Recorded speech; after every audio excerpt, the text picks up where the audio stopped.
pretty party, and I'm getting nowhere when she comes first. How can I get some confidence when my mind never wants to be friends? It just keeps comparing me to her. Who's that girl? She walks around like she could rule the world. She goes for everything that she deserves. Say, what would it take for me to be like her? I wanna know who's that girl. She's got a power that could rock the earth. I bet she's got a wicked way with words. Say, what would it take for me to be like her? I wanna know. I wanna know. 'Cause I just wanna be somebody, not just anybody. Tell me who's that? Who's that? Who's that girl? Who's that girl? 'Cause I just wanna be somebody, not just anybody. Tell me who's that? Who's that? Who's that girl? Who's that squirrel? Anyway, hi. Who is that squirrel? I don't know. You guys know how like Bob Ross always has a squirrel in his pocket? I don't know. No, that's not my original song. All my band's original music is on Spotify. You can go listen to it still. It's still up. It's if you search The Takeover, 3 words, you'll find it. But that song is not me. That song is by, it's called Who's That Girl? ELFL featuring Vicky Vox, if anyone cares. Great song. Absolute bop. I'm really loud. Oh my gosh. Check, check, check, check. Hey. Now? Oh, okay. Hi. Who's that squirrel?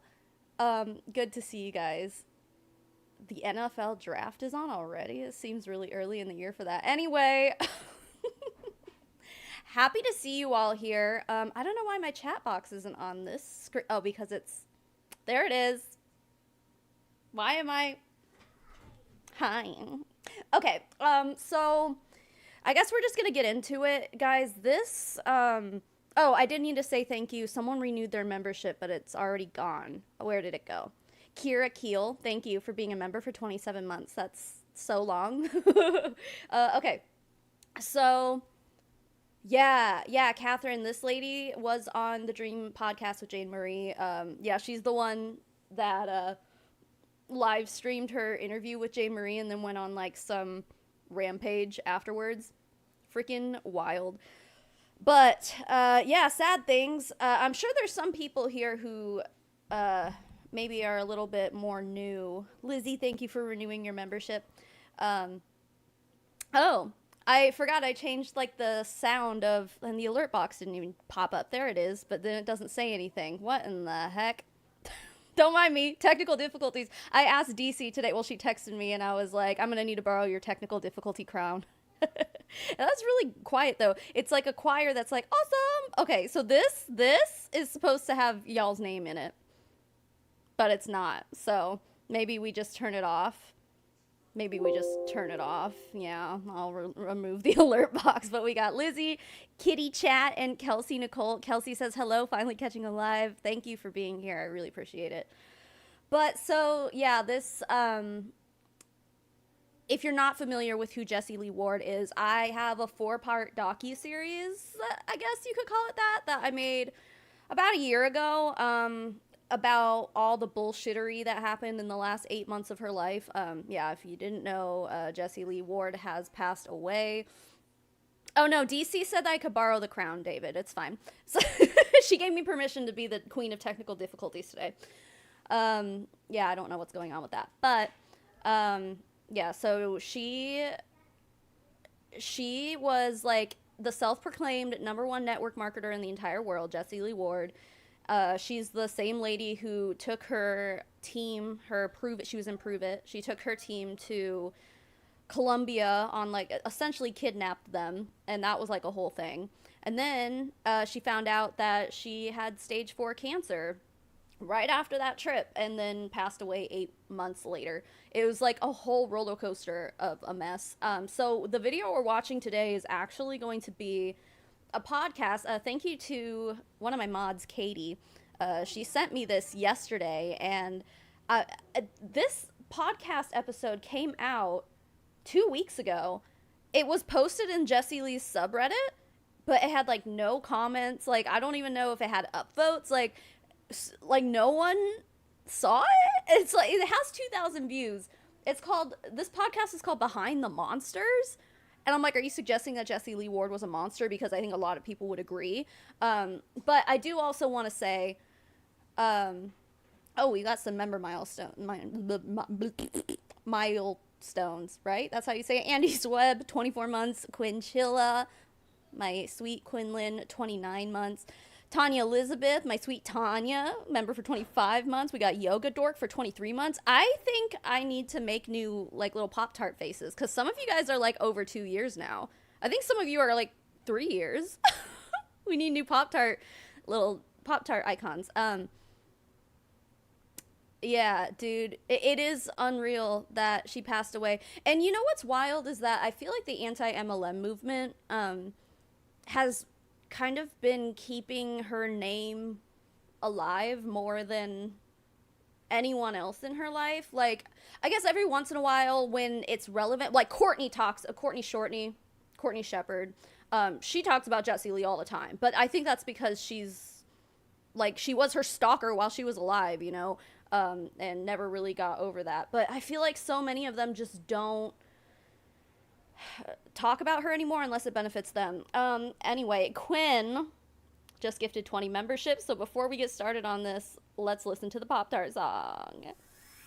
It's a Pop-Tart party right now. Look at all the Pop-Tarts in here.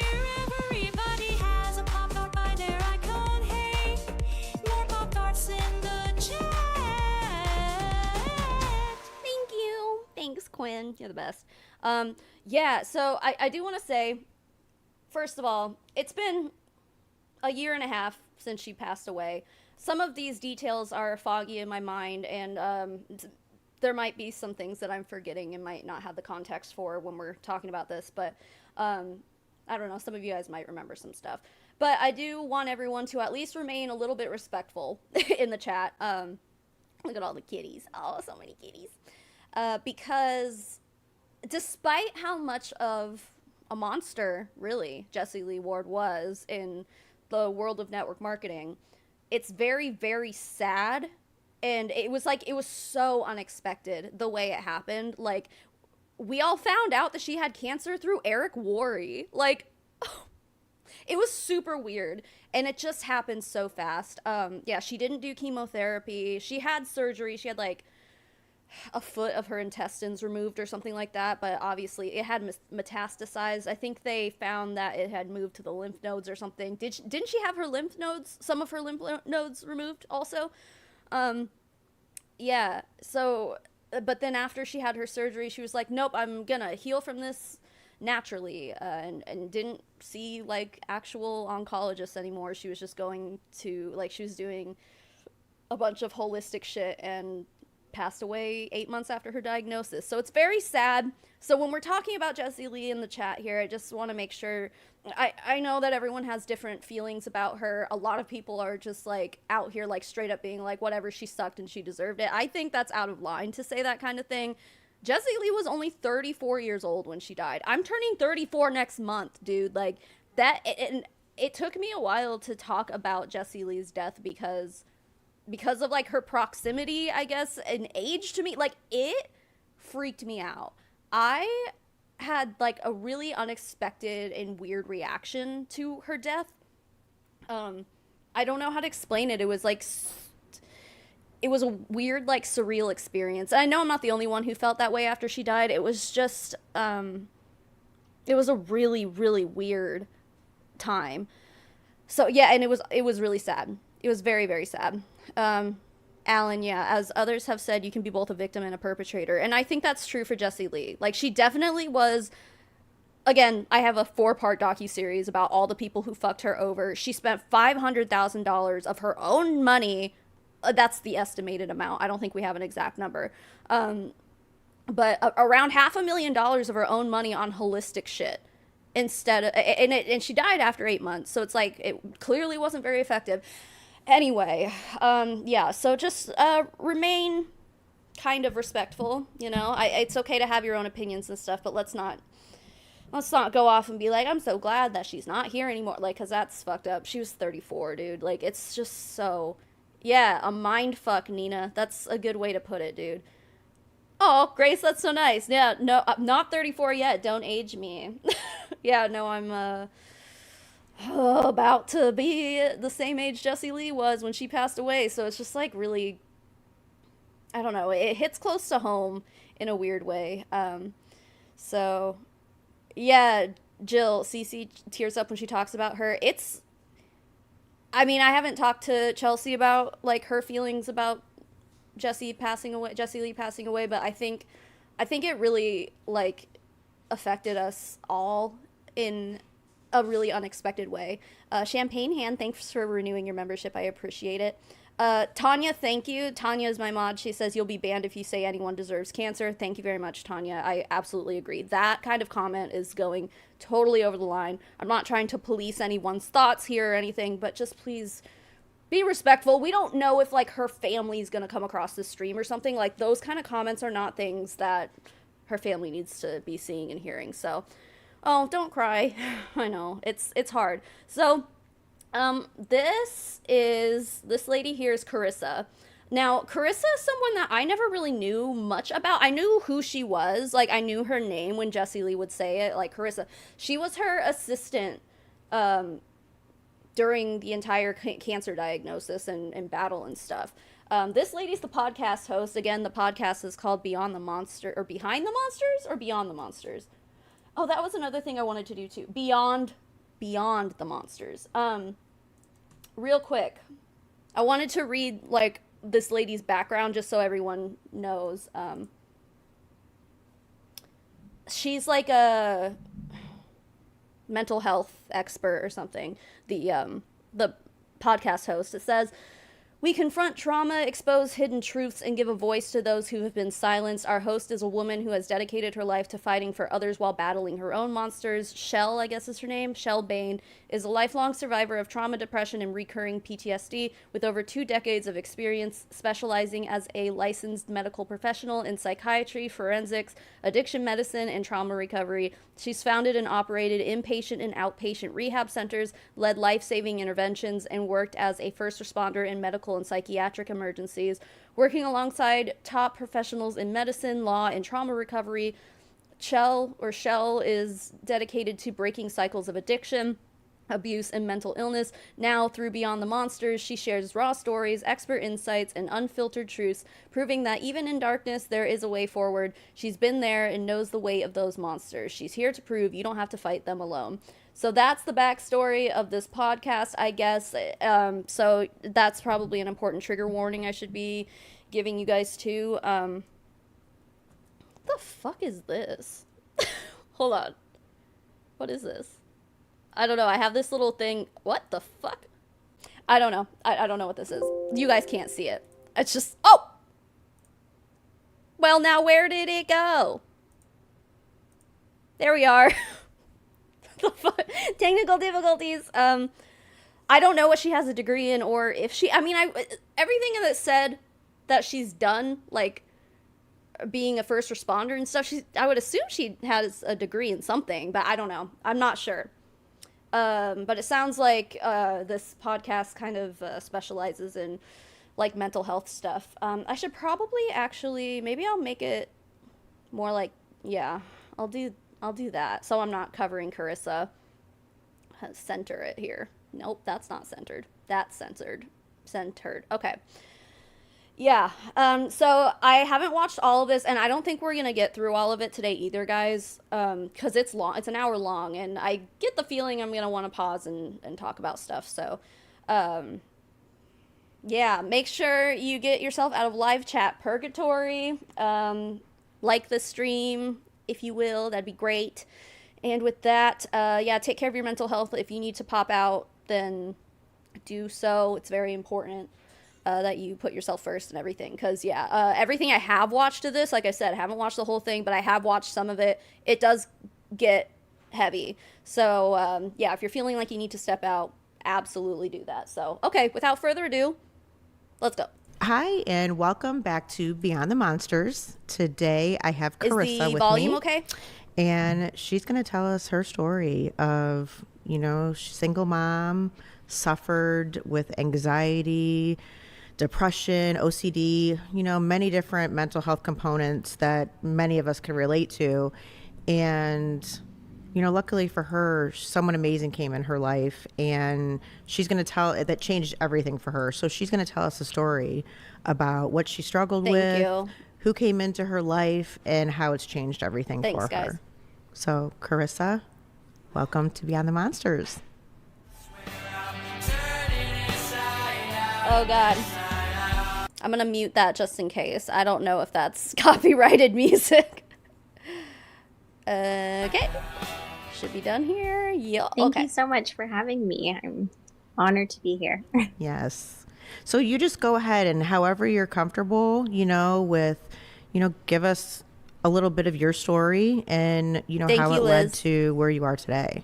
Yeah, well, I'll start where I think is the easiest, jumping point, and it's how I met this person. So I was the personal assistant to a multimillionaire entrepreneur, multiple business owner, and network marketer. And her name is Jessie Lee Ward. And really, the way that I met her had everything to do with me wanting to get out of my comfort zone. I had been about 2 years into my separation. I had a baby at 21, had a separation at 25, moved multiple states amidst having anxiety, depression, OCD. I mean, you can imagine the mental toll it would take on anybody. Yes, for sure. So once I was 27, I started kind of just getting my feet on the ground, really, after a separation. For anybody, it's a lot to go through. And I had been working from home for 3 years, and I just was like, my daughter's in kindergarten now. I don't want to work from home anymore. I want to get out into the world, get back out there. Yeah. So I had literally made the conscious decision that I wanted to change my path. Went onto Facebook and found an ad, or really just a post, looking for a personal assistant, highly active entrepreneur, must be, all the requirements. And I just said, hey, I think I would be perfect for this. So, okay. I don't know if this is like common knowledge, but you're telling me that Jessie Lee just like went on Facebook and was like, I need a new assistant. Yeah, that was another thing too that I think we all, that was something that was discussed a few times by Jessie. I don't remember what the situation was, but Jessie Lee was talking about her assistant before Carissa, and she's like, I fired her. Like, I think she wasn't like giving in to Jessie Lee's like, I don't remember what it was. She was like really mad at her for like basically not doing what she tells this assistant to do. And we know that Jessie Lee was a little bit like, I don't want to say neurotic. I don't know the right word for it, but she definitely had her own way of doing things. She was very, whoa, sorry, my bad. Yeah, so she just went and did a Facebook comment or a Facebook status and was just like, hey guys, I need a new assistant. I feel like it shouldn't it be a little bit more official than that, but I don't know. What can you say when it comes to multi-level marketing people? I guess they live their whole lives on Facebook. Charlene, is that what happened? She claimed her previous assistant stole money from her. I mean, I think she's had multiple assistants too. I'm not sure though. Domineering, yeah, that's a good word. Because whatever JL did, she had to do it in such a way to get maximum attention. True, Melissa. Oh, congratulations on finding your fork, Quinn. Oh, Liz, I didn't want to pause the stream already, or the video, but she said, shout out, this has been a week of outstanding work from the anti-MLM creators. Thank you, and I agree. She was very unique. That's a nice way to put it. She went to Craigslist. Well, I don't know. Carissa says she found her on Facebook, but that also wouldn't surprise me if she had maybe also posted something to Craigslist. I don't know. Who needs Indeed or LinkedIn? I wonder, I mean, that makes me wonder if she was, like, paying her under the table and shit, you know? Probably not. That's just me making shit up. So that's a story I'm telling myself. But, Aaron B, oh, yeah, I'm sure Aaron B knows all this stuff. But anyway, yeah, so apparently Jessie Lee just hired her from a Facebook post. That's interesting. Been an assistant David for almost 10 years at that time, like, 6 or 7. Mm-hmm. And they interviewed me, and it was like fate. She liked me, and I liked her, and I was going to start in the new year. It was 2 weeks before Christmas or so. So Okay. put my 2 weeks in at my job that I had, my normal 9 to 5. Quinn! Was like, okay, I'm going to start working for this lady. Okay, we obviously have to play the Pop-Tart song, y'all, but, a job ad in a bathroom stall would have been more professional. Right, at the point that Facebook is at these days, I don't know. Let's play the Pop-Tart song. Thank you, Quinn, for gifting 5 memberships. It's a Pop-Tart party right now. Look at all the Pop-Tarts in here. Everybody has a Pop-Tart by their icon. Hey, more Pop-Tarts in the chat. Thank you, Quinn. That's so sweet of you. Thank you. I really appreciate it. All right, let's get back to it. Don't know anything about her. I've never heard of her before. Okay. You'd never heard of her? And, That's weird. Really, How would you find the job listing or the Facebook status being like, I need an assistant? How would you find that if you didn't know who Jessie Lee was? See, that, I mean, if that's literally how it happened, that does kind of seem like a twist of fate, doesn't? I haven't even been drinking, dude. A twist of fate. Wild. What, Erin's here? Because we were summoning her. Oh, are you just like putting it out into the universe? I appreciate that, yeah. Erin will show up. She will. Fucking watch now that we're talking about it. She'll show up. just wanted a change of pace. And man, she gave it to me. I can imagine if you were sitting next to your assistant, or maybe you have had people in your team, you really just kind of have to dive in and just get to know each other, and it goes the more you know as you go. Like there's really not a pamphlet. Erin is here? all about me. Oh, there Kinda she just is. Like, this is what Oh my god, Erin, I didn't even see you. There she is. Okay, I was like, if she's not here by now, she will be. Hi, glad you're here, friend. we do, and we're going for it. Right. So that is exactly what happened. And I started working with her January 2nd. Okay. And about 2 weeks into my employment, she was diagnosed with stage 4 colon cancer. Can you fucking imagine? At 34 years young. She had just launched her business coaching platform, which was doing amazing. She'd already surpassed $1 million in sales. And she'd started it in November. So if that tells you anything, Wow. she was just meant to do what she did. And she Right. Is she talking about the Empire, like, coaching and stuff? She only had started that the November before she got diagnosed? That's wild. I had no idea. I guess I thought that she had been doing that for a really long time, but who knows, man? Oh, your daughter has an event tonight. That's fun. Have fun. she did it. Oh, Right. yeah, that's what I was going to say. What a job start, Liz. Exactly. Like, can you imagine you're jumping into a new personal assistant position with someone you supposedly didn't know who they were, had never met. 2 weeks into it, they're like, by the way, I have stage 4 fucking cancer. Holy shit, man. Evan, we basically just got started, so you're good. Holy moly. She is beautiful. And what I get from Carissa is, like, she's young. I don't know exactly. She's younger than me, but that's not saying much because I'm getting old. But anyway, she's, oh, Evan. Okay, I'll play the Pop-Tart song in a second. She seems like a genuinely good person. I don't know if she's into MLM stuff anymore. I was on her, Instagram yesterday, like, just lurking. And I did see some questionable things, like her in front of a sign that said, like, success or something like that. I don't know. But I don't think she was in MLM stuff before this. I don't know if she's in it now. So maybe someone else knows. Anyway, let's play the Pop-Tart song because Evan just gifted 10 memberships. Thank you, Evan! It's a Pop-Tart party right now. Look at all the Pop-Tarts in here. Everybody has a Pop-Tart by their icon. Hey, more Pop-Tarts in the chat. Thank you, Evan. I really appreciate it. All right, yeah, let's get back to it. I do think that Carissa seems like a really kind-hearted person. So, hi Hannah, good to see you too.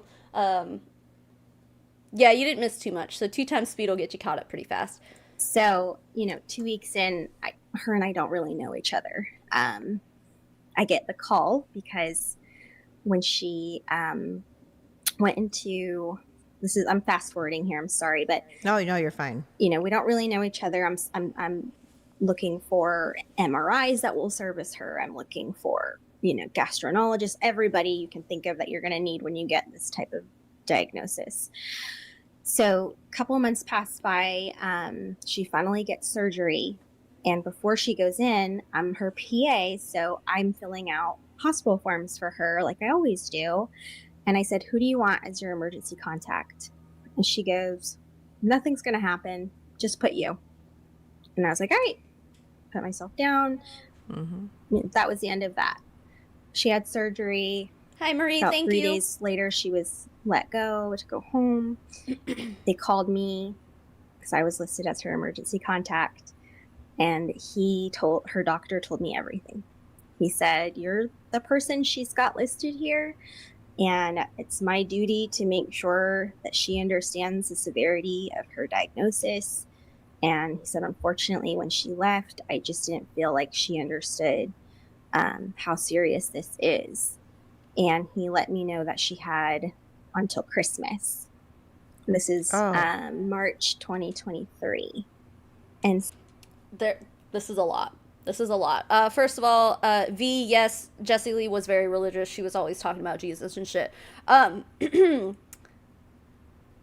There's like so much I want to say. So she fast forwarded a lot. She's like, sorry, I'm fast forwarding a little bit. She fast forwarded a lot.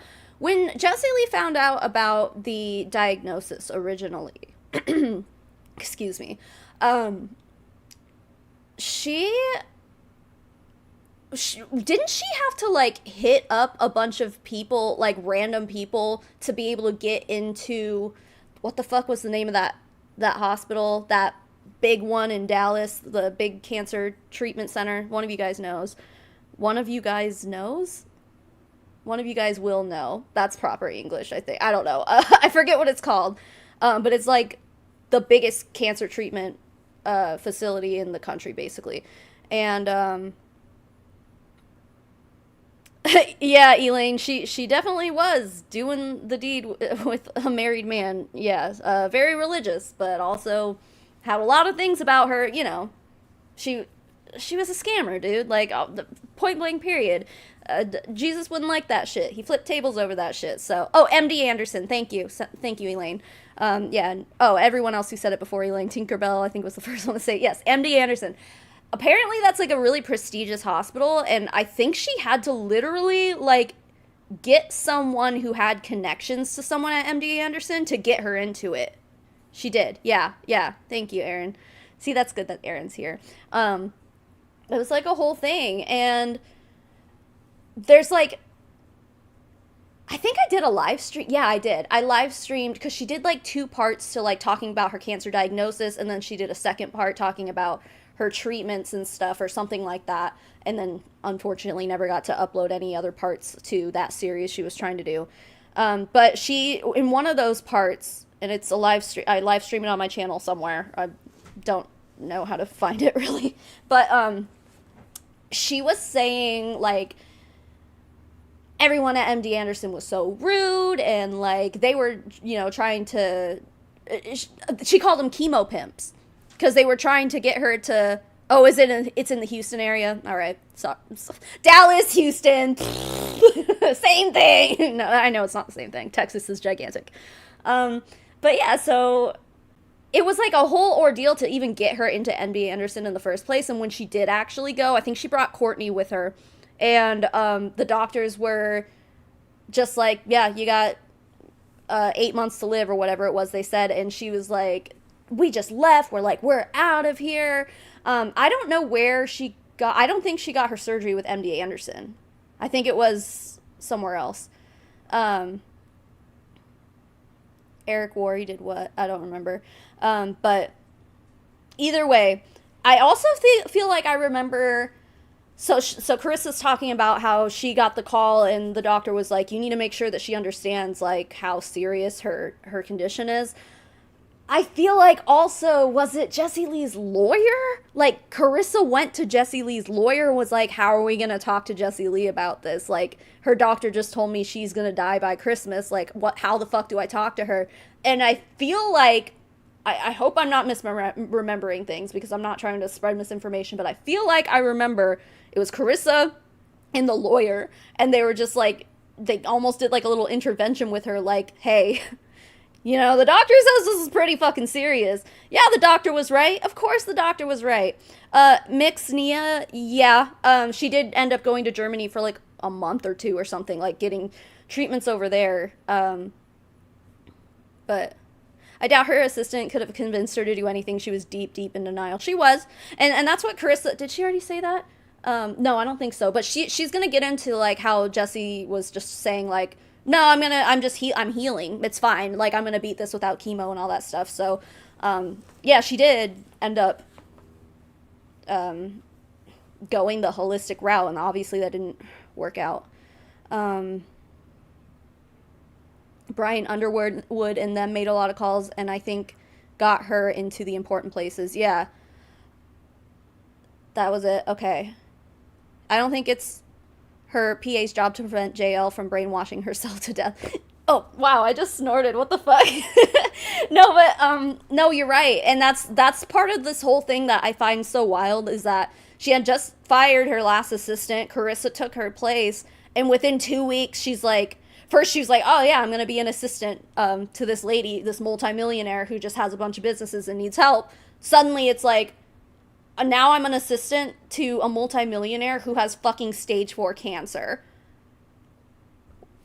What a mind fuck. You know, I think it's important to recognize, like, what Carissa's role was in all of this. Like, what she was really thrown into this to do, you know, against, I don't want to say against her will, because she could have left, you know. But obviously she didn't. She's stuck by Jessie Lee the whole time. And, yeah, it's just, it's such a mind fuck to think about that. Because I don't think a lot of people would stay in that situation. They'd be like, I'm not qualified to help you treat your cancer. Like, I applied to, like, help you make phone calls and send emails and shit and, like, organize your planner and stuff. Like, I'm not qualified to help you fight cancer. Like, you know? It's wild. People in the past before chemotherapy had to go the holistic route because they had no choice. Well, duh. Yeah. But, yeah. He never went back to, Avi? Yeah, no. He started dating someone else after, like, very shortly after Jessie Lee passed away. Someone else improve it, too. I don't know if they're still together. I haven't been keeping up with Avi, but I know at one point, yeah, like, she passed away, and then, like, a few months later, he ended up going, I believe, on a Prove It trip, because he joined Prove It, went on a trip with her, this new girl. I don't know if they stayed together. It was wild. Soylent Green, thank you for gifting 5 memberships. Okay, we'll play the Pop-Tart song and we'll get back into it. It's a Pop-Tart party right now. Look at all the Pop-Tarts in here. Everybody has a Pop-Tart by their icon. Hey, more Pop-Tarts in the chat. Thank you. Need good brunch recommendations for the Camelback area. I got you. Although I think it needs a reservation, and it's really expensive. I only went one time, but it is fantastic. It's this place, Wrigley Manor. I don't know what mountain it's on, but it's in that general area. It's the Wrigley Gum guy, his mansion. He built it on the side of a mountain. It's like a giant mansion. You can go have brunch there. It's like $100 a person, but it's incredible. And they have bottomless mimosas for like $30 a person or something like that. And then you can walk around the mansion and the grounds, and it's all beautiful and stuff. So, I mean, the Camelback area is going to be really expensive no matter where you go, but like that, go there if you can, if they have a reservation. Anyway, the dessert, oh my God, yeah. Okay, Wrigley, okay, so you know. If you've been, go again for me. I'm too broke to go again, but hey. I want to have brunch in a gum mansion, dude. It's really cool. It's a fun experience if y'all are ever in Phoenix, do that. It's not really a tour. You get to like walk, like they have like a bunch of rooms and stuff with like all the old furniture and like bookcases and stuff, and you can walk around yourself. It's not like a guided tour or anything, but yeah, no, it's amazing. Bottomless mimosas in a mansion, yes. Absolutely. You've not been? Well, if your boyfriend's paying, then yeah. I think he has to make reservations, though, too. Also, okay, sorry, this is so off topic. You're sending me on a squirrel trail, but this is important. I think when you go to make the reservation, it tells you have to be, like, a member or something. And then, but, like, I mean, my husband, when he made the reservations, he just did whatever. I think you can just buy a membership, or it's like $20 or something. So then I guess I think that's an added charge or something. But if it tells you have to be a member, you can still go even if you're not a member. I think you just have to pay an extra charge or something. I don't know. Anyway, all right, let's keep watching and stop talking about brunch. So I'm this 27-year-old newbie assistant. And this, a little bit about Jessie Lee is she just, if she decided something, it was. Mm-hmm. And she was like, I'm beating stage 4 colon cancer. I'm beating it right now. I'm not going to die from this. I mean, I think she like literally deluded herself into, well, she spent her whole life like manifesting her own success, you know? And I think she got to a point where she had gotten so successful and had contributed that success to like all the manifesting she was doing, you know, following The Secret and shit, that by the time she got this diagnosis, she was like, I'll just do what I always do and just manifest that I'm going to cure myself, basically. I honestly, you know, I'm not in Jessie Lee's head. None of us were. But based on what I know about the lady, I honestly think that that's pretty much what happened. She lived her entire life getting everything she wanted, setting a goal, and then surpassing that goal tenfold, and then being like, it's because I manifest it. It's because I put it out into the universe. So her whole idea was like, well, my treatment for my stage 4 cancer is going to be the same thing. That's what I think. Yeah, thinking your mindset can do everything. Exactly. I think she did think she was invincible, but, I mean, obviously she wasn't. It's wild because she never really got a chance to, like, be humbled either. Unless she was in her final days, but none of us really know that. Because even like a week before she passed away, if you guys remember, there was this Zoom, or it was a live stream she did where she was in Malibu getting treatment, and she was there with Avi in a hotel room, like rocking back and forth on the floor because she was in so much pain because she had all that fluid buildup that end stage cancer patients get. And she was like crying because she got a call from one of her holistic doctors being like, your scans are great, everything's great. And she was like, thank God. And then she was dead a week later. Like, and that goes back to, like, when I'm telling you guys, like, you really should go and watch my series on her. There's 4 parts to it. I did it early last year. One part is about how Eric Worre took advantage of her. Another one was Ed Milet and someone else. God, I don't even fucking remember. And then I did an episode about all of her like alternative treatments she was doing and how she was essentially scammed out of $500,000 by all of these holistic centers and stuff. And then the 4th one was like how all of her friends took advantage of her. So when I tell you, like, you really should go watch that series if you haven't, like, I really think you should, because not to toot my own horn, but I think it's like a really detailed dive into why shit happened the way it did. Because when you look at like, not only just her mindset and how she had lived her life up until that point, but the people that she kept around her were also contributing to this weird manifestation, like, I don't even know, like, there's so many factors that go into just the way that she really tricked herself into thinking she was okay up until the very last fucking minute. These doctors was like, yeah, you're fine. And then she would pass away a week later. It's like, how was there nobody telling you? I mean, like, all of the doctors at MD Anderson, all of the professional, like, real oncologists she was seeing were all telling her the same shit. Like, no, like, I think one of them told her she had until October. She passed away in September, so she didn't even make it till October. And then, as Carissa just said, one of them told her that she would only make it till Christmas. So, yeah.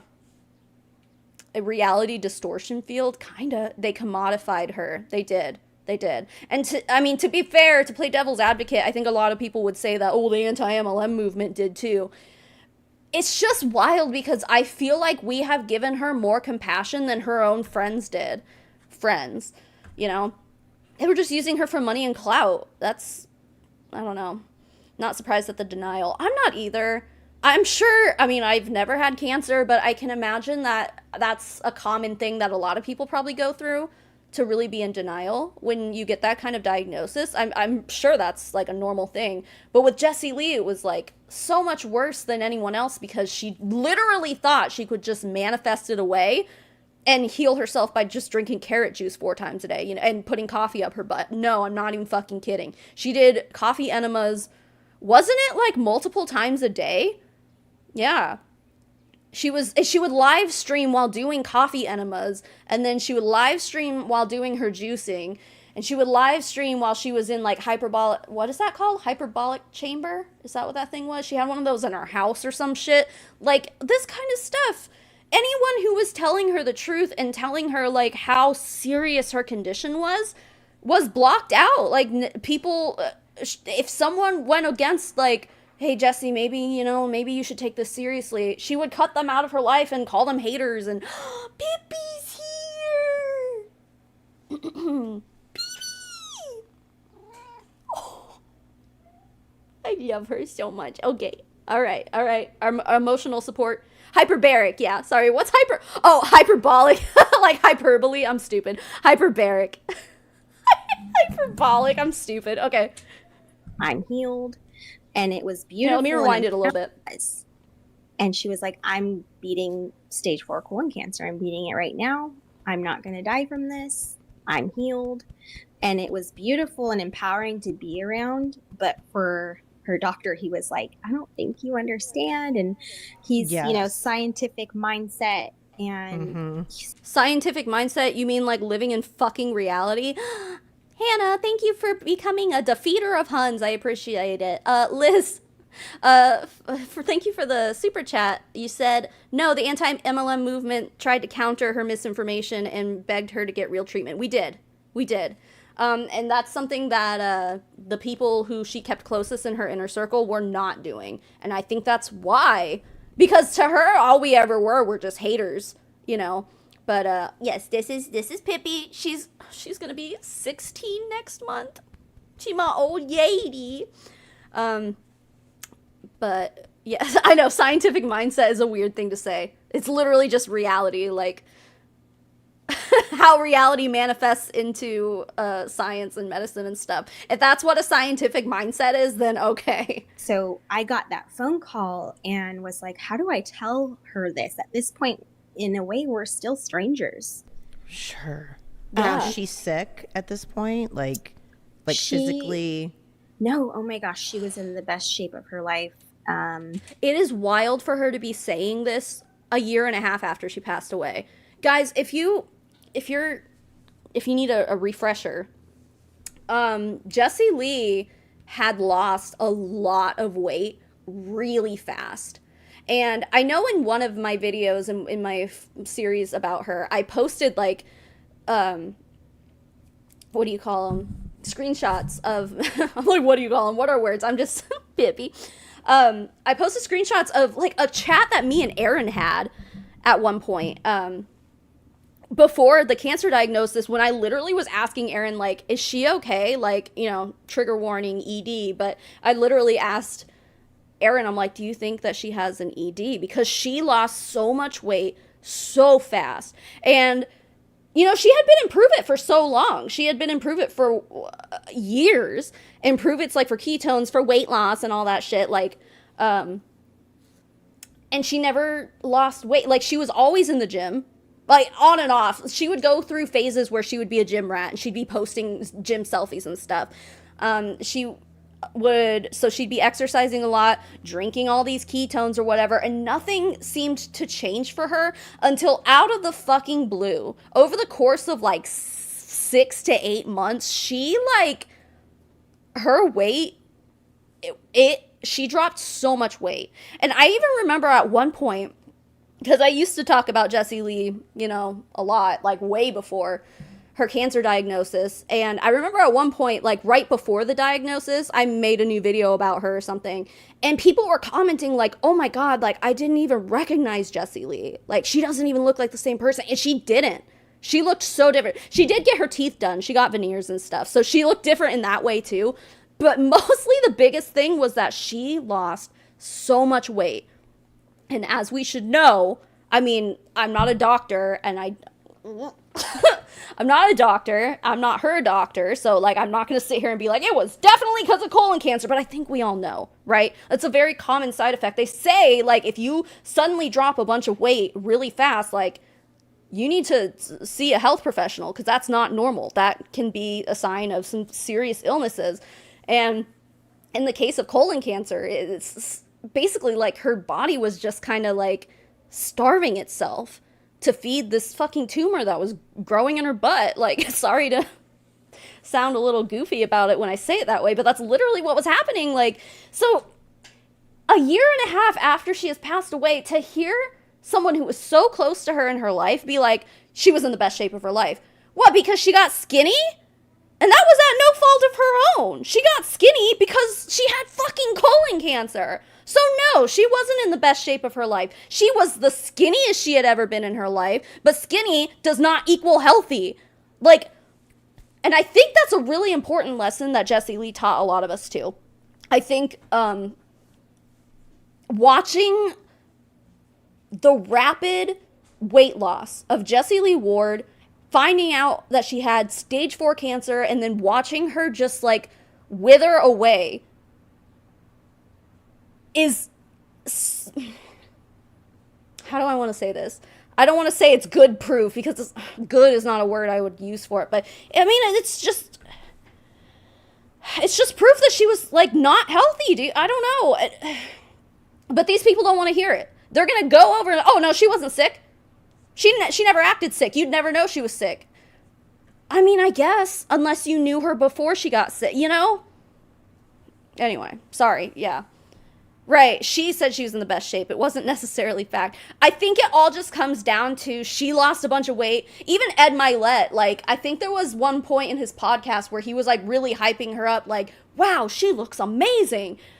Did she lose weight? Yeah, and a lot of times when people lose weight, people will comment and be like, you look so good. It is hard to lose weight for a lot of people.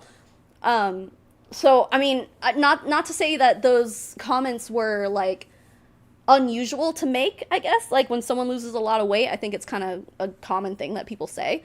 But, in Jessie Lee's case, it wasn't because she was suddenly working hard and found something. Well, that was another thing, too. Oh, my God. Sorry. I'm, like, just remembering details as they pop into my head.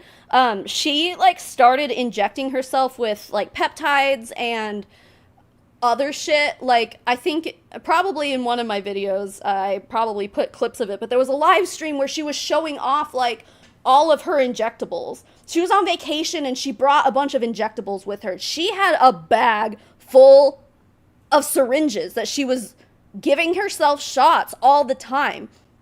I don't remember who her doctor was. I think it was, there's a story behind that too. Like, she found a doctor who was willing to like give her all these injections. And then I think that's part of the reason why she started thinking she was losing weight. So that was the other thing, is that she lost a bunch of weight. It wasn't necessarily like she was trying to, you know, she was doing all these injectables and she thought they were working. Turns out it was fucking colon cancer. So I don't know. It's just, yeah, thin culture. It is wild. All of it is so wild. The Pop-Tart song's good sped up. I've never listened to it sped up. That's funny. Anyway, yeah. As Becca says, Jessie Lee came out later after her diagnosis and said that for what was it, like months, like literally like 4 or 5 months or something, she was just constantly passing huge blood clots out of her lady bits. And then after she had her surgery, it stopped. So I don't know what the cause would be for that, but she literally let it go on for months without getting any help for it. And then she did the full body scan or whatever that Tony Robbins said she needed to do. And that's how they found out about the cancer. Like, literally, Tony Robbins is the reason she found out she had cancer in the first place. Isn't this all just fucking crazy? Like, oh my god, yeah, Catherine, she was taking dewormer too. She was. Just a bunch of shit.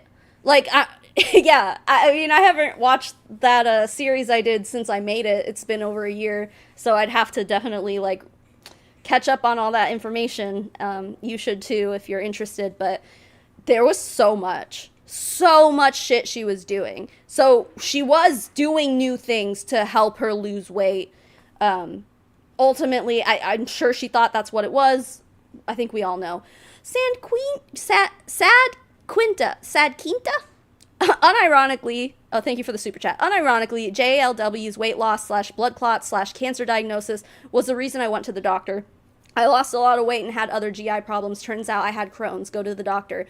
Thank you so much for saying that. And I think that's another reason why Jessie Lee's death really affected me in that way, because, like, I have, and even to this day, I have a fear of colon cancer because of, like, it, seriously, oh, hey, Nikki, thanks for being a member for 29 months, I appreciate it, because they say that, like, colon cancer is a quiet killer. Sorry, my children are laughing and being cute and happy. It's a quiet killer. Like, she had no idea. I mean, she had a few months where she was bleeding. She should have found it a little sooner than she did, but ultimately, like, it got up to stage 4 before she found it. Like, that scares the shit out of me. Especially, like I was saying, I'm turning 34 next month. Jessie Lee died when she was 34. So I have this, like, fear. And maybe it's, fucking, what's the word I'm looking for? Like, a fear that I shouldn't be afraid of it, but, like, I am. I forget the word. I don't know how to speak English, but someone will say it. But, yeah, no, it scares the shit out of me. I'm like, if I ever, like, start losing weight or something, I'm gonna automatically think that I have cancer. Like, it's scary. It's fucking scary. Irrational. Yeah, that's probably the word I was looking for. An irrational fear. Yeah, a lot of cancers are pretty asymptomatic for quite a while, but especially colon cancer. And there's a lot of research that says that, like, younger people are, like, it's on the rise for younger people too. Yeah. Unfounded, irrational. Yeah, maybe it's a phobia. I don't know. Girl, if I could afford to go to a doctor just to get a colonoscopy, like, because in America anyway, you have to be, what, like 40, I think, before doctors start letting you, like, get them, what's it, like a scan, like, what's the fucking word? Why can't I think of any goddamn words? Like, once you pass a certain age, like, it's like when you get your breast cancer screenings and stuff, like, a preventative measure sort of thing. Yeah, I think you have to be, like, 40, and otherwise, and I think that was another thing, too, is that Jessie Lee was talking about how hard it was for her to find someone to give her a colonoscopy because she was so young. Like, people didn't want to give it to her. She had to, like, fight tooth and nail to get one. Screenings, yeah, I think. I mean, you can get them, Kraken, yeah, but, like, it's not covered by insurance unless you have a medical reason. Can't fucking afford that.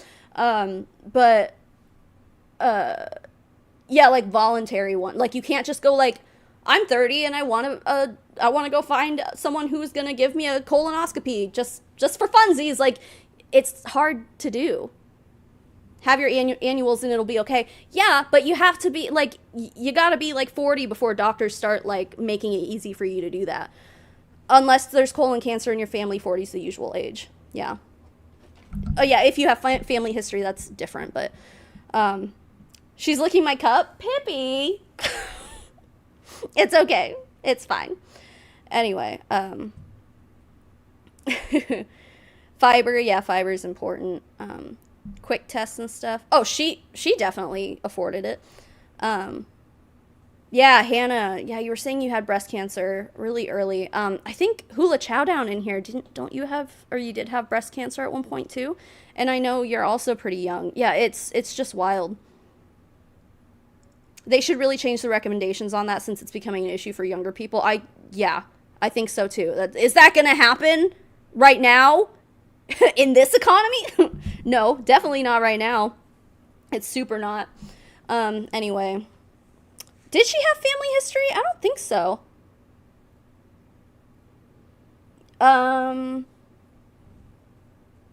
are they bringing the recommended age down to 35? That'll be nice. If they do that, I think that could save a lot of people's lives, honestly.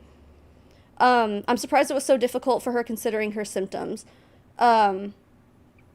Yeah, I don't remember. There's a live stream that she did talking about all this, and I think she went into detail about how hard it was to get someone to listen to her, basically, because she was so young.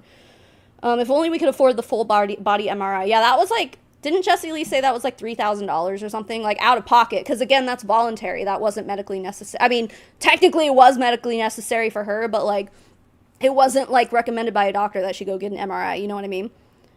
How would she know if she had family history? She didn't talk to them. That's a good point. I think she still talked to her brother. I mean, it's not like she was completely, like, cut off from her family or anything. I don't think she was honest about her symptoms being symptoms to her doctor. Probably not.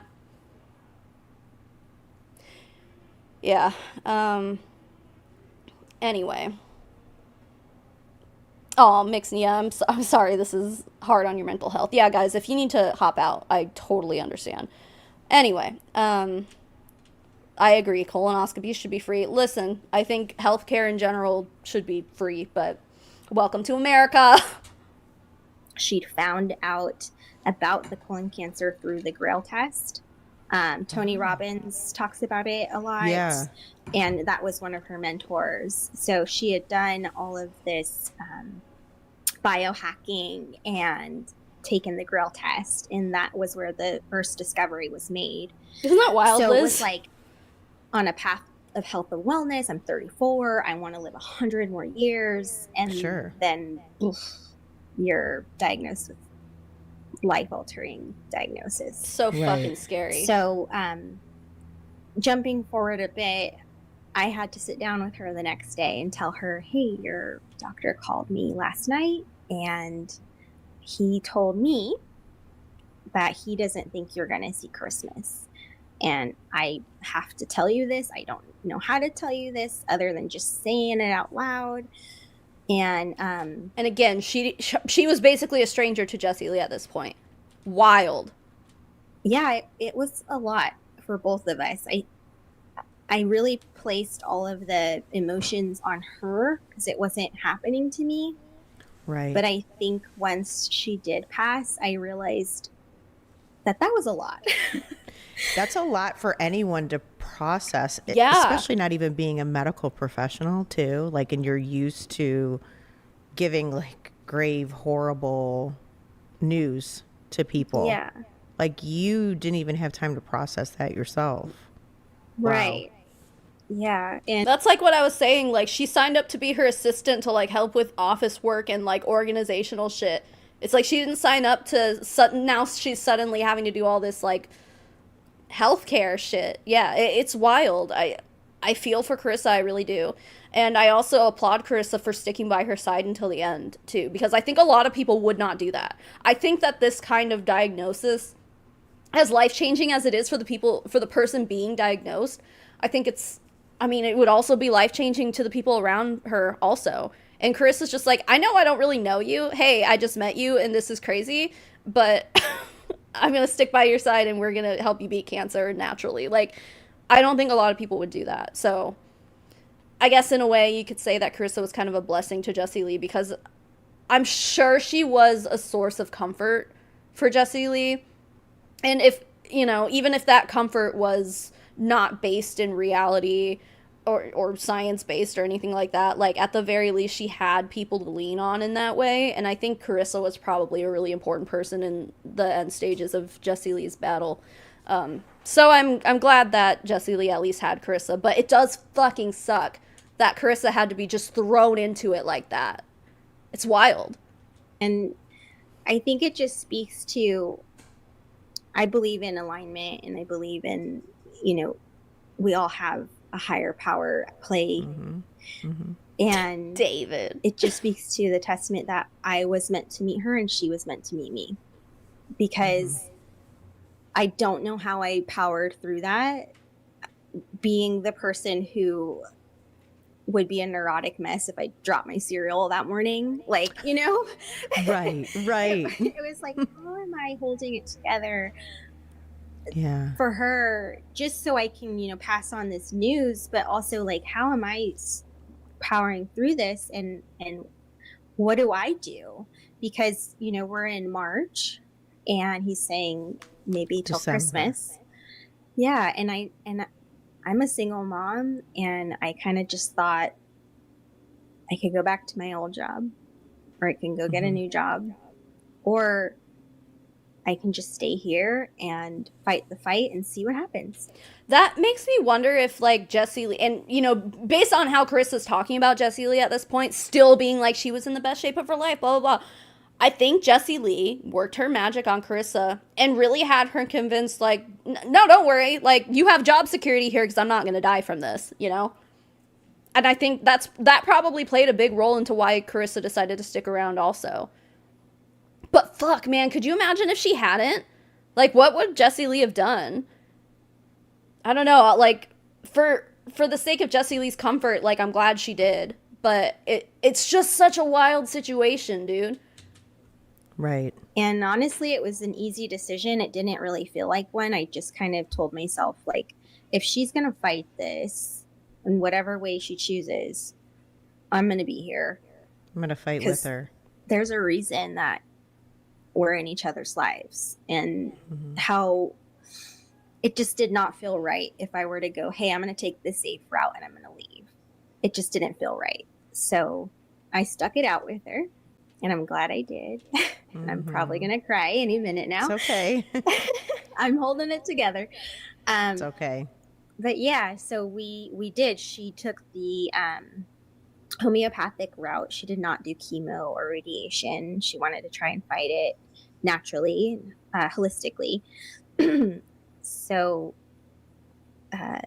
she probably saw, by the time May came, I'd say she'd saw at least 20 to 25 different doctors, medical, like MD to holistic to whatever. And most of them were holistic. Like, when she did see MDs, when she went to MD Anderson, and she had her surgery, and I don't think that was through MD Anderson. I think that was just at, like, some other hospital or something.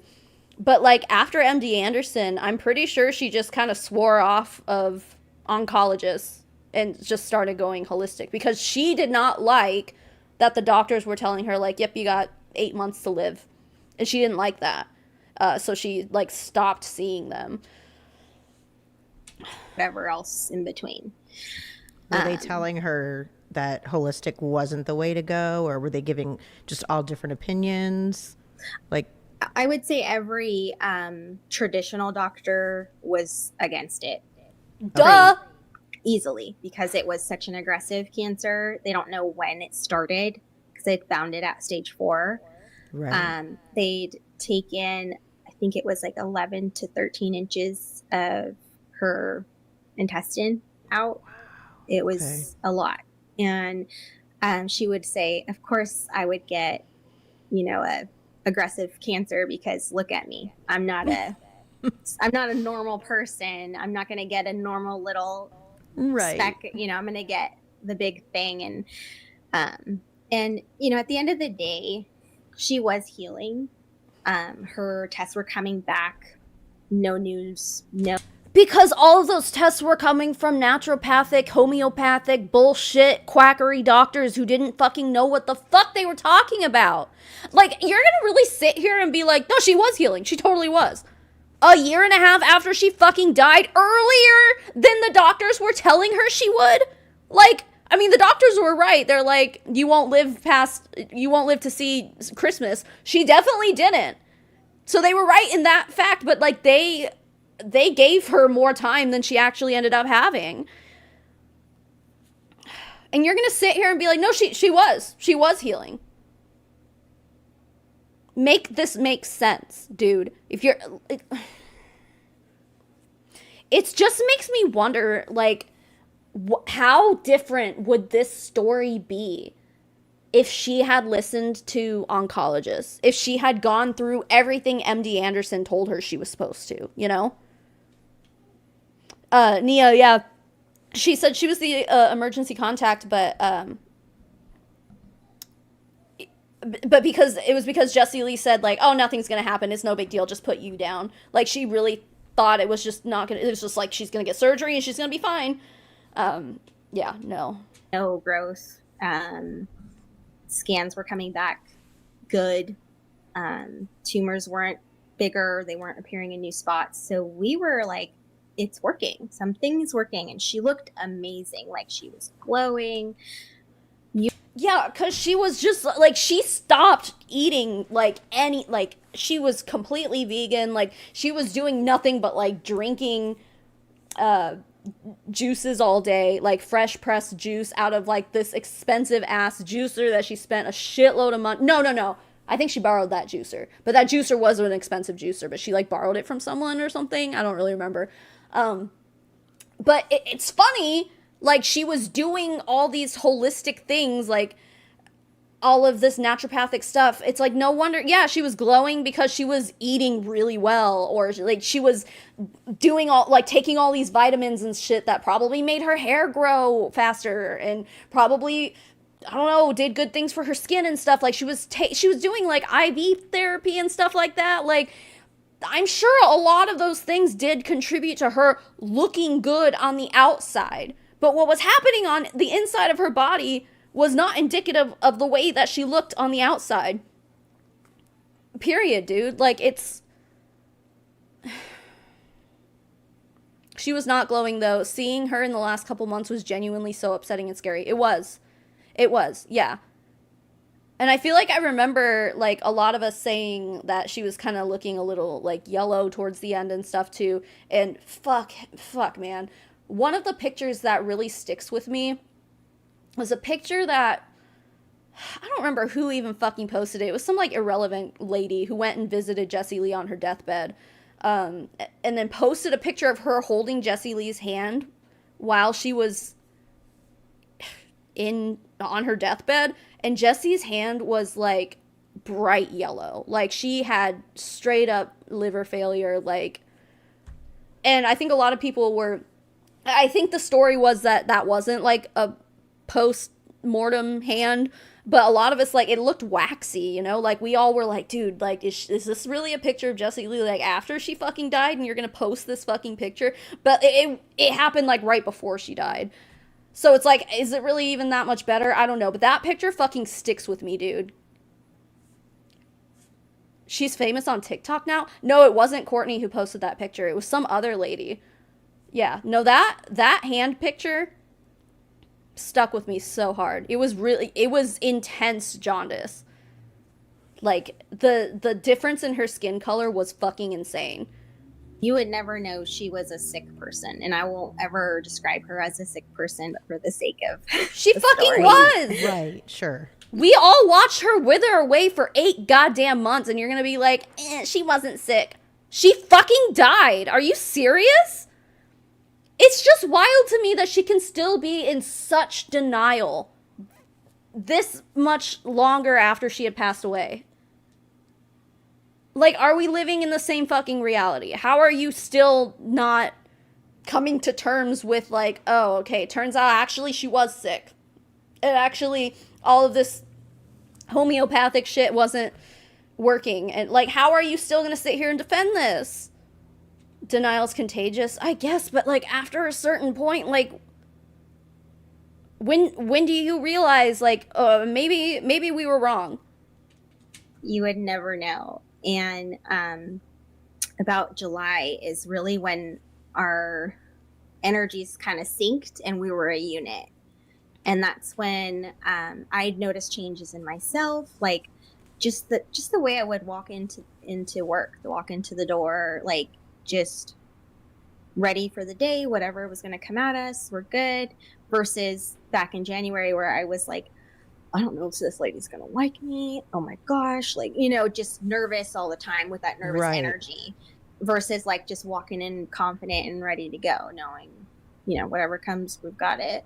Right.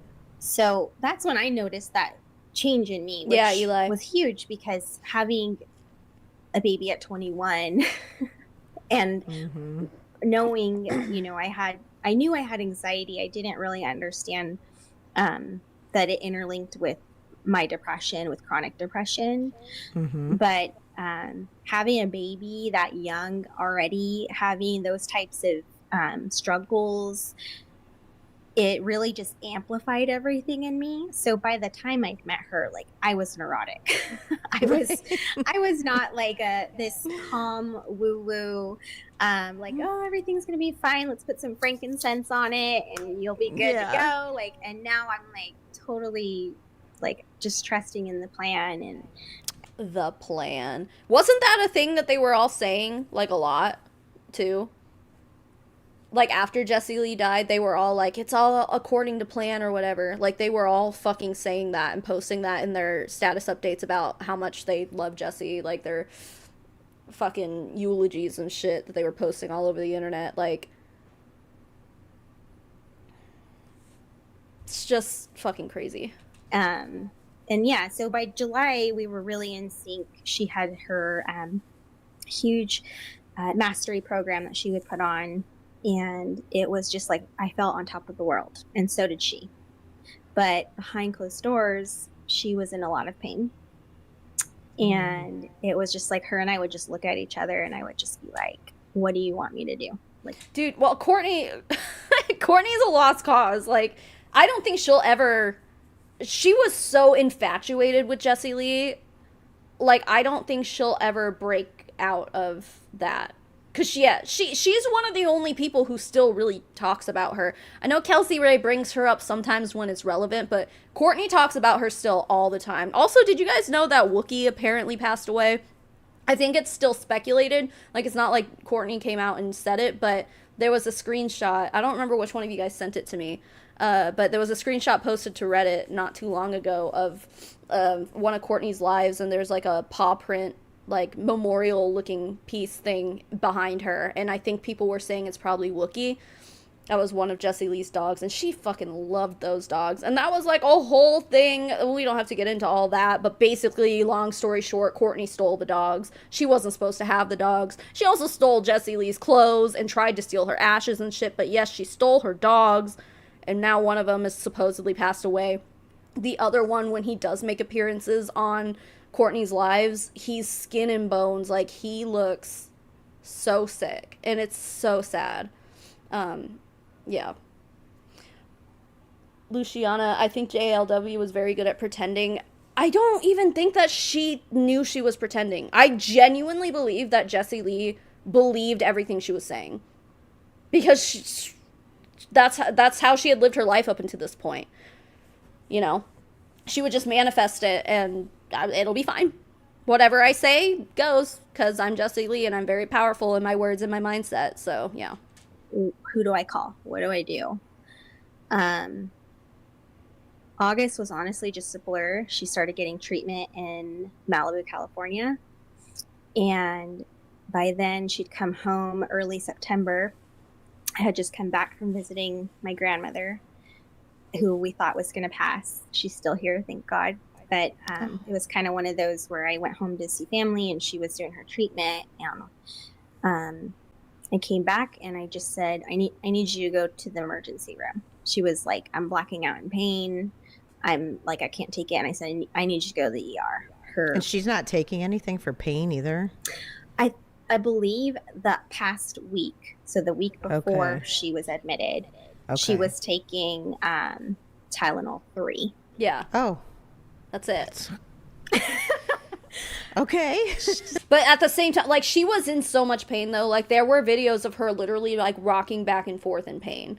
Like, because she had the ascites or whatever that stuff was, fluid buildup in the abdomen that happens with late-stage cancer patients. Apparently, it's, like, super-duper painful. Yeah, she was literally just taking Tylenol. It's fucking wild. So, yes. And that was like, that took a lot for her to take anything, you know, like Yeah. hard medication like that. But she was in a lot of pain, and I just was like, I need you to go to the ER. Like, I can't in good conscience, like, just watch you be like this. And So Carissa's we went to the ER. Carissa's the one who made her go to the ER. I mean, at least there's that. At least she fucking did that. Because I feel like everyone else in her life would have been like, Jessie, do you want to go to the ER? And she would be like, no, I'm fine. That's what Jessie Lee would do. And people, like, everyone else in her life, I feel like they're such yes men that they're just like, okay, Jessie, whatever you say. Sounds like Carissa, like, knew Jessie enough to be like, you're going to the fucking hospital. So at least there's that. ER, and 7 days later, she transitioned to heaven. Wow. Yep. So So the shock on this podcast host's face is so wild to me because the way Carissa's telling this story, I mean, everyone in Jessie Lee's life had the same reaction because the way Carissa's telling this is basically the same way that Jessie Lee was basically making everything sound like it was, you know? Very like, I'm fine. Ow, it hurts a little bit, but I'm fine. Doctor said I'm fine. And then Carissa's like, and then 7 days later she died. This podcast host is like not expecting that, you know? And I think a lot of us also in the anti-MLM movement, when we would talk about Jessie Lee, we would all say like, you know, I hope that she beats this and I hope she's getting better, but like there's this sign and there's this sign and this is happening and this is happening and it doesn't look good. We were all just like, you know, as much as we hope she beats this is going to be over before Christmas. Like we all fucking knew it. We all were okay. Everyone in Jessie Lee's life was looking at her and her situation with rose-colored glasses, you know? They're just like, yeah, no, Jessie's fine. She's healing. She's fine. The rest of us in fucking reality land over here, we all saw this for what it was. So I think it really wasn't a surprise to us when she passed away, but to all of the people in Jessie Lee's inner circle and even the people who followed her and believed her and on her holistic journey and everything, they were shocked in the same way that this podcast lady is. A fantasy or a fairy tale. Yeah. Yeah. I remember exactly where I was when I watched her laughing and saying, oh, it hurts, ha ha ha. Yeah. On the hospital, or not the hotel floor with Avi, because she couldn't even sleep in the bed. She had to sleep in a chair sitting up because it hurt so bad to lay down. Like, yeah, we all really did hope. We were realists, but also we were hoping that she'd make it to her birthday. That's right. Yeah, her birthday's in November, right? Something like that. Yeah, she didn't even make it to see her 35th birthday. I was surprised that it happened quicker than a doctor said it would. I think when the doctors told her Christmas, I think they were expecting her to at least, like, try chemo or try one of the things that they would recommend to her, but she didn't. She's just like, no, I'm going to go sit in a hyperbaric chamber instead. This is just sad no matter how you look at it. The whole fucking thing is sad. It really is. You can hate Jessie Lee for what she did. You can hate her for being an MLM girly and a scammer and, you know, for being a rich, entitled bitch, honestly. But at the end of the day, no one fucking deserves this. No one deserves what happened to them. Now, the interesting thing is, too, and I think I posted this on my Instagram stories when I saw it, but there's a new study that came out. Like, I know I posted it to the group chat. We have a anti-MLM group chat with a few creators. I know I posted it in there, but there's, like, a new study that just came out that ties low-carb diets to colon cancer. And ketones, hello, like, these people are all chugging ketones all day, every day, and purposely cutting out carbs because, like, the keto diet is low carb, you know. There's actual research now, and, you know, I'm not going to say that this is fact. I'm sure it has to be peer reviewed, and there probably needs to be a lot more research coming out of it.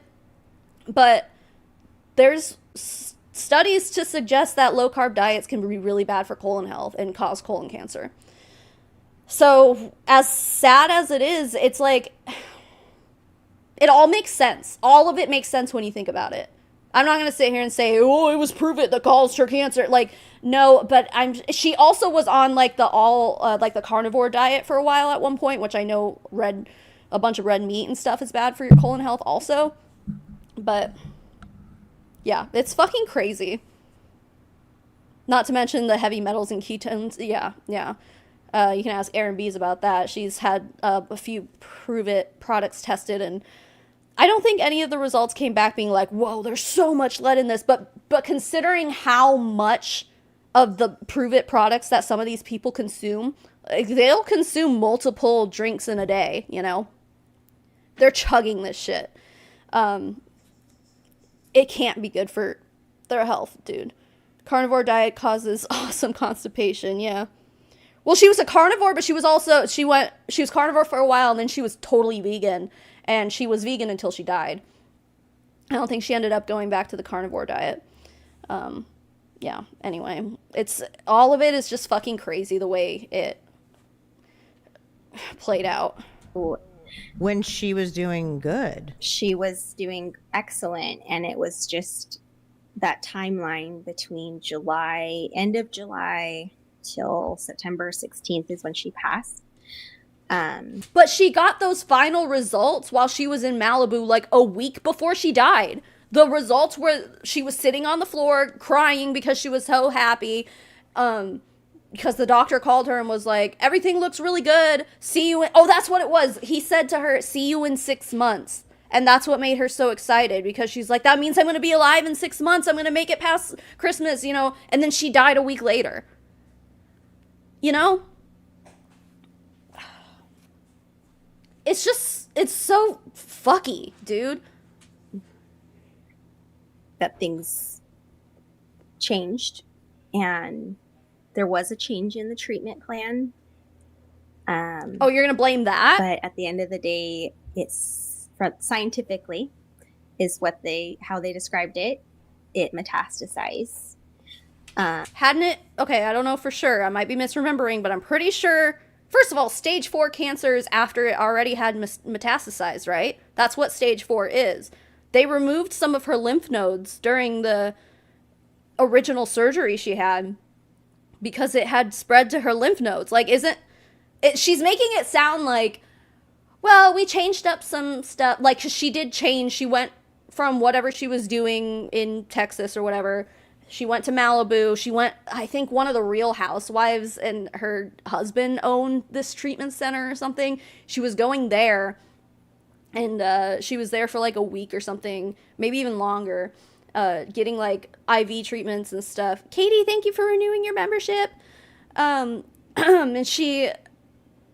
yeah, so, I mean, what she's making it sound like is like, yeah, she was totally fine until she, like, started doing something different, and then it was just, like, a full, like, then it suddenly metastasized, and it's like, no, I'm pretty sure, and, you know, I'm not her doctor, I never saw her scans, blah, blah, blah, blah, but I'm pretty sure that's why they diagnosed her at stage 4, because it had spread. I think at one point, even in one of the videos, she was talking about her throat or something. But that might be because there's, like, lymph nodes around her throat. I don't know. Stage 4 means other organ involvement. Yeah. I know that there's like stage 4 for certain cancers doesn't necessarily mean that. Like for, I don't know, like a blood cancer or something. I don't remember exactly. Don't quote me on that. But there are other like definitions of stage 4 for certain kinds of cancers. But for the most part, my understanding is that if a cancer is stage 4, it means it's spread. Yeah. So they diagnosed her at that. Oh my God, Quinn. How dare you? Quinn just donated 50 fucking memberships, bitches. Let's go. Let's do the Pop-Tart song before we get back into it. Holy shit. It's a Pop-Tart party right now. Look at all the Pop-Tarts in here. Everybody has a Pop-Tart by their icon. Hey, more Pop-Tarts in the chat. Thank you. Thank you, my sweet Quinn. You did not have to do that, by the way. But thank you. I appreciate it. That's very, very thoughtful and generous of you. Thank you.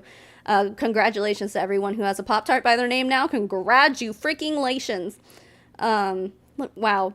What? The Pop-Tart song really is a good, like, mood changer, isn't it? It's just like a good comic relief, I guess. But yeah, blood cancers are different in how they have to be in stages as they aren't a tumor. Yeah, something like that. Spreading to nearby, in her case, abdominal lymph nodes is stage 3, and spreading to distant organs is stage 4. Yeah, I just remember there was something, she was talking about her throat at one point, but I know there's lymph nodes around the throat, so maybe it was lymph nodes near her throat. I don't know if it was actually in her throat. I don't remember. But she also didn't really, like, get into that, that part of everything publicly. And it can metastasize quickly, overnight, if you will. Oh, Jesus Christ. Come on. I'm sorry. She didn't even get through one sentence and I'm pausing it. I'm pulling an Ethan Klein right now. Dude, girl, she's talking about this like it just metastasized overnight. Whoa, it just happened. We had no idea. Like, seriously? The denial is so fucking strong with her, and it's wild to me that a year and a half later, you haven't done any introspection, any critical thinking about what the fuck happened. She's sitting here and still believing like, oh no, she stopped going to Germany and then started going to Malibu instead, and now all of a sudden it was metastasized and she died. It's like, that is not the reality. That's not what fucking happened. Oh yeah, Denise Richards. Yeah. Oh yeah, he's currently under investigation for fraud right now. I remember seeing something like that. Yeah, I believe it was Denise Richard and her husband. Yeah, they run some holistic, like, ozone treatment center in Malibu or something like that. I don't know. That's in my part 3. I think my part 3 video of the Jessie Lee saga is about the all the alternative medicine shit she was doing, and I talk about it in that video. But yeah. She didn't even know Jessie Lee for 1.5 years before she died. Right? She hardly even knew her for like 2 months or 2 weeks. Or no, well, before she got diagnosed. She literally knew her for less than a year. So, yeah. At that stage.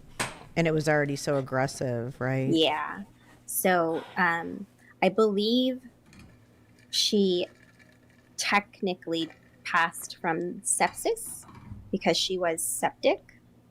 Yeah, that's what happens when your body isn't able to fight off all the fucking toxins and shit, right? That's like when your liver like stops working or something, and then you get the infection in your bloodstream, right? Because your liver can't filter it out anymore. So yeah, she went septic, but then like they were all saying like, oh, because she died from kidney failure or something like that. Like that's what they were all saying. It's like, no, she died from stage 4 cancer because the cancer caused her to lose control of whatever organ is responsible for keeping people from going septic. I think it's the liver, but yeah, it's just so much denial here. Yeah, her whole body was shutting down. Exactly, Charlene. Also, I'm no longer allowed to donate any more memberships until, like, June. It's okay, I probably won't even stream again till June. When's the last time I fucking streamed? Months ago. By myself, anyway. I know I streamed with DC not that long ago. But yeah, I was like worried getting on here. I'm like, am I even gonna remember how to fucking work my stream deck, dude? Anyway, right, Jenna. Yeah. I almost got septic once because I had a really bad miscarriage, and thankfully it was before Roe v. Wade got overturned, so I was able to get life-saving emergency surgery 2 days after my miscarriage was found. And then I did not go septic, and I did not die. But that's happening to women all over the country now, so... fucking hell, I hate this goddamn world we're living in right now. Anyway, I feel like I need a drink. I have a fridge, a mini fridge behind me. I'm gonna press play and grab something to drink. Speaking of liver failure. When you have stage 4 cancer, you get this fluid. It's called ascites. Mm-hmm. And it built up in her abdomen. She looked almost 8 months pregnant. And she was a very tiny woman. You know what's crazy is that I don't think we've ever heard anyone say this publicly, that she looked pregnant before she died. I knew that because... Sorry. I should have let you guys have an ASMR moment. By the way, these are not good. They're Nectar... hard seltzers by Nectar, but they're like the Japanese or something like that. Or is that Korean? I don't know. I'm an uncultured American, but I bought them because they looked cool. Don't buy them. They're not good. Anyway, what was I saying?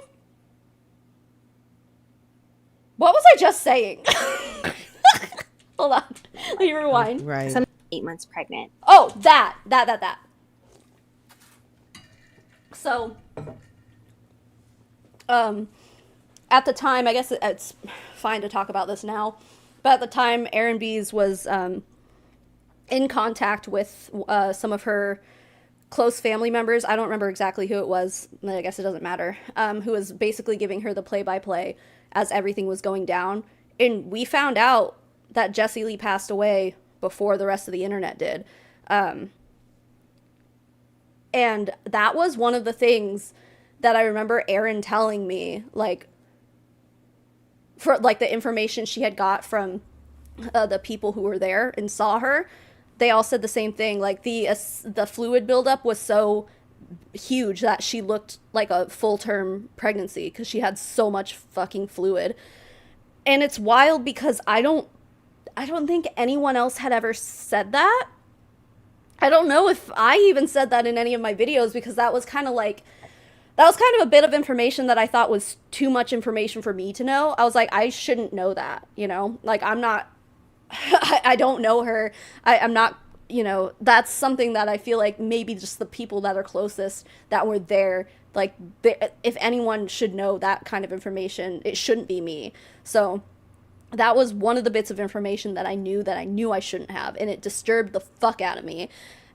So it's really interesting to hear Carissa say that, because, yeah. CBD seltzers? Oh, yeah. I've never had one of those, but I know they're a thing. Anyway, I bought those because they looked cool, too. I also don't recommend them. They're not good. This one is the passion fruit one, and it's not that bad. I had the pineapple one yesterday, and that's the reason I bought it, because I love pineapple stuff. It's disgusting. It's so bad. I was so disappointed. But this passion fruit one's not too bad. It's passion fruit orange guava. I don't know. It's weird. Don't buy them. Hashtag do not recommend. But yeah.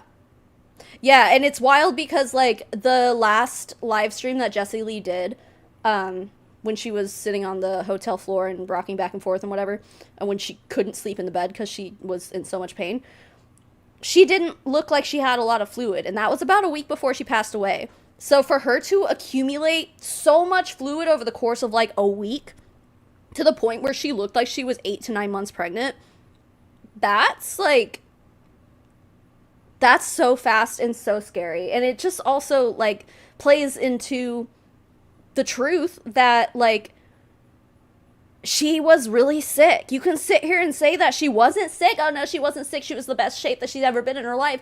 No, bitch, she was fucking sick. That doesn't just happen to healthy people, you know? It's wild. And she... Yeah, take a break if it's too much, guys. Seriously, I know it's really heavy content, content matter. What is the word I'm trying to say? Anyway. It was very tiny woman. Like, Right. sometimes she would read on the couch with her blanket, and I would think she wasn't home. Like, she was tiny. And, Right. you know, and so it was very obvious that something, you know, there was fluid buildup, and they would drain it, and And it would come right back. yeah. Thanks, Joe So, Biden. And I mean, she fought. She weaned herself off all medications. She was there 7 days. I think day 3 or 4, she said, "Stop giving me this. I'm going to get out of here. I need you to stop giving me this medicine, the pain relief." And Just up until the last fucking minute, she still thought that she was gonna get out, you know? Like, Jessie Lee was just as brainwashed as the other people around her, you know? It's so sad. I think the last few days she was, like, I want to say, like, the last 2 or 3 days she was in a medically induced coma, I think. Like, she wasn't even awake. When people were there visiting her, I don't think she was awake for, like, when Courtney and, well, maybe not Courtney. Courtney, I think, went to the hospital with her and was, like, there with her the whole time. But remember when everyone else, like, all of her, like, downline members and shit, like, were flying out to come visit her in the hospital or whatever? Like, when Eric Worre went and flew down there with Marina, it was, yeah, that was the last time. But I think by the time all of them, well, no, I think Eric Worre said he got to talk to her. But yeah, it was, I know they put her in a medically induced coma towards the end. So yeah, she died in, well, at least if I think she died while well, I don't know what I'm allowed to say because I don't remember what's been publicized. But, like, I'll just say that I know, I'm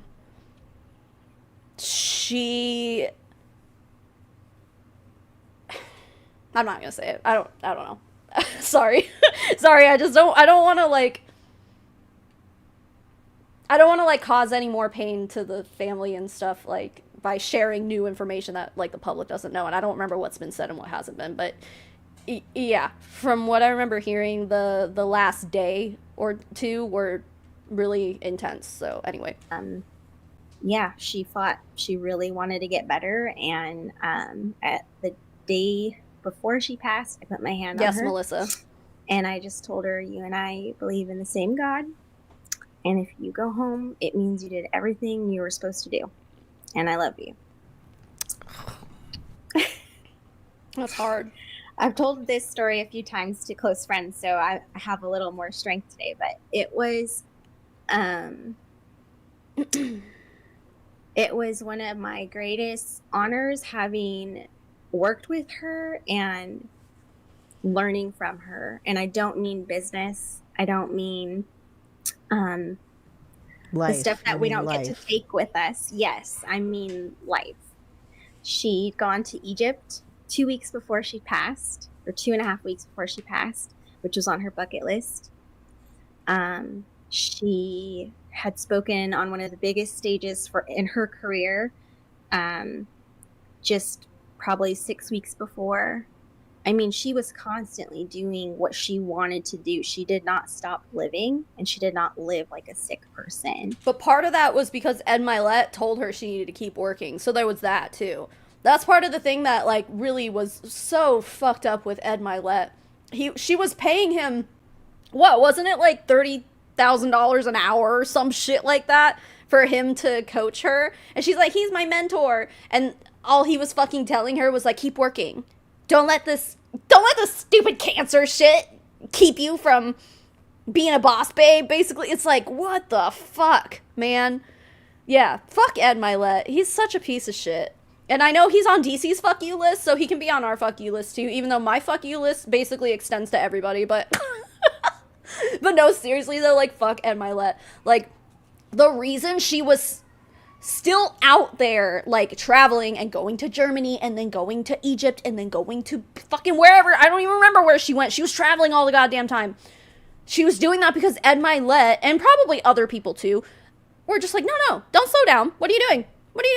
She's a fucking cancer patient. Like, if she had gone on chemo or something, she probably wouldn't have been able to do all that. Because I know chemo, like, really, it takes a lot of time, first of all. There's a lot of treatments that you have to be around for. But also, like, you just get super sick. So there's that. And not that there's anything wrong with that, but to be absorbing that, to be in proximity of That kind of energy and that just will. God. Right. And I'm telling you, from the last day that we had together, and we looked at each other, and I said, if this is just an infection, because we still weren't certain. Just an infection, sepsis. It's a fucking blood infection that's deadly. Yeah, people in the best of health do not fight off sepsis. You can't just like fight off sepsis. I mean, I don't know. I'm pretty sure like once you're septic, your chances of breaking through that are really low. I'm pretty sure, right? I don't know. I just know it's like a really serious condition that you want to avoid. But if it's just an infection, you'll fight it off. You don't just fight off sepsis, dude. Like, what the fuck? Right, just an infection? It's just an infection. Stop. Seriously. Your aunt died from sepsis? Yeah. And from what I hear, that's a really painful and scary way to go, dude. It's terrifying and serious, yeah. It's just an infection, like losing your limb is just a flesh wound. Tis merely a flesh wound. What was going on? You are more than capable to be an infection. And she goes, yes, you're right. She had fucking cancer. I mean, at least, okay, she didn't do chemotherapy, so it's not like her immune system was compromised because of chemo or something like that. But still, like, yeah, I know 3 people under 50 who passed from sepsis. Wow, that's crazy. You might have kidney damage after you survive sometimes. Yeah. You can survive it, but chances are lower, and it's a hard fight. That's my understanding of it, too. That's pretty much how it was made clear to me when I had to get surgery to avoid it. You don't just fight off most infections either. Well, like little ones, yeah, but like not, yeah. Anyway, boo this lady. Okay, so with Carissa, though, I do still feel for her because she's young. She was young when she met Jessie Lee, and she very clearly hasn't worked through any of this. She very clearly is still in the same exact mindset she was in when Jessie Lee left us. So it's like, how, after a year and a half, have you done 0 critical thinking? It's just wild. I don't understand these people. Oh my god, the denial. Like she was just saying, I think, she was mentioning there's like this energy around Jessie Lee, this positive energy and stuff, and I totally get that. I absolutely understand. Like I feel like it, while Jessie Lee was definitely like super chaotic, I think there probably is, something to that, like being around Jessie Lee, you just really felt like, you're on top of the world. You can do anything, I'm sure she had that effect on people. I'm sure she fucking did.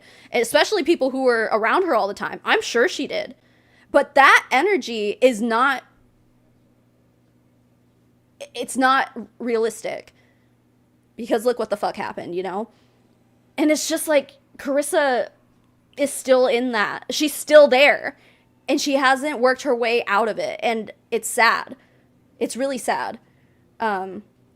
But this whole point of her being on this podcast, this podcast has to do with, like, mental health and stuff, apparently. And, like, this lady said that she, like, helps people work through addiction or whatever. Obviously, this doesn't have anything to do with addiction. But Carissa's here because she said she had, like, really bad anxiety and depression. And didn't she say OCD or something like that? I don't remember. So I think she probably compares the time in her life from before she met Jessie Lee, when she was all like anxious and all this stuff and like not knowing what the future holds for her and just being so unsure of everything, like having a young kid and having gotten divorced or separated or whatever. I'm sure she was in a spot where she was just so unsure of things. And when she met Jessie Lee, she was thrown into the ring with somebody who is so sure of themselves and so sure of the world and so sure of how the world works and of believing that she has these fucking powers to manipulate reality with her mindset, like I'm sure being around Jessie Lee was absolutely like conducive of that kind of thinking, and she's still in it, I think it's clear with with Kelsey, but also like with everyone in an MLM. While you're in it, while you're around all these people, these like toxic positivity and stuff, you get fucking brainwashed. And Jessie Lee is like the final boss of MLM boss babes, you know? I'm sure that being around her did throw a lot of people into a similar mindset, you know? Anyway, she got swept up in the personality. I think so. Yeah. It's the cult leader effect. Forget your critical thinking skills. I'm your source of truth now. But I think it was like Jessie Lee, she was charismatic. Like, I always used to say, every time I covered Jessie Lee, because so many people would be like, oh, I can't stand this woman. She's so loud and she's so all over the place. Ah! But to me, I was always really attracted to her personality because I'm also loud and obnoxious. So like, I guess I'm very like drawn to other people who have chaotic energy because like I can relate to it, I think. I don't know, but I can absolutely see Jessie Lee as a person being almost like a personality that you could get addicted to. Like, I don't know how else to say it. It's just, I can totally see it. Like how she has so much influence. She's so fucking sure of herself and sure of everything that it's hard not to get caught up in that. And I think Carissa is still there, and I don't know what it would take for her to work through that, you know? So. And then I said, if it's something else. Yeah, but Courtney's her own fucking she'll never work her way out of the Jessie Lee mindset. She's hopeless. We already know that there's always been a plan set. The plan. And it was beautiful for us to have that much of a connection. And I didn't really realize it then because a lot of her surrounding support system was very much just in the energy that she was. Kat, exactly. You're going to get better no matter what. There's no other option. Right. And I was still kind of in that, you know, survival mindset from what I'd been through to be able to look at her and be like, if this is what happens, we both know that means you did all the damn things you were supposed to do. Except fucking chemotherapy. Anyway, Hannah, this is a really good comment. She said she had aspects of herself that appeared to be the ideal: confidence, status, money, life, etc. Yeah, she lived in a penthouse apartment on a skyscraper. Like, she had a lot of money and she had nice things and she had this handsome boyfriend and was successful and was traveling all the time. Like, yeah, it's appealing. That's appealing to most people, I think. So, he has any retirement savings to JLW? Well, let's be honest. Does anyone even hack yet? I reset my internet. Hello? Shit. Oh no, mine's buffering too. Oh god. Hello? Hello? I hear my children laughing. We're back? Okay, good. We're back. I reset my internet. I don't know what the last thing you guys heard was, so okay. Shit, I'm so sorry. I'm sorry that happened. Oh no, I don't know why that happened. It just fucking dead. Damn. It's buffering on my end now though, so. Oh, it's buffering again? Fucking hell.